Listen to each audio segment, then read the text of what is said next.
സംസാരിക്കുന്നത് അത് സംബന്ധിച്ച് എന്ത് നിലപാടാണ് എടുത്തിട്ടുള്ളത് എന്നറിയില്ല.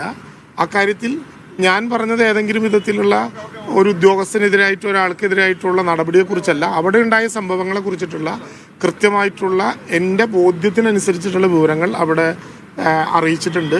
റിപ്പോർട്ട് എന്താണെന്ന് ഞാനിതുവരെ കാണുകയോ കേൾക്കുകയോ ചെയ്തിട്ടില്ല.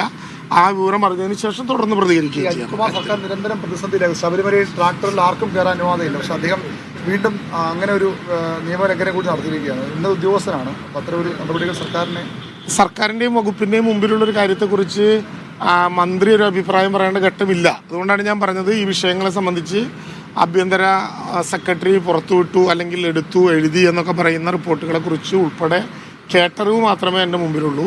ആ അറിവിന് ശേഷം പ്രതികരിക്കേണ്ടതാണെങ്കിൽ അപ്പോൾ പ്രതികരിക്കും. ഒരാൾ ഒരു വിവാദത്തിൽ പെട്ട് കഴിഞ്ഞാൽ സ്വാഭാവികമായും അടുത്ത സ്റ്റെപ്പിൽ ഒരു സൂക്ഷ്മത പാലിക്കേണ്ടതാണ്.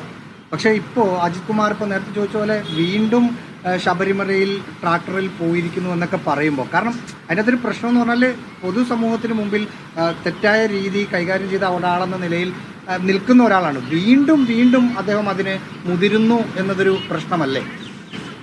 മലയാളത്തിൽ വകതിരിവ് എന്നൊരു വാക്ക് പറയും.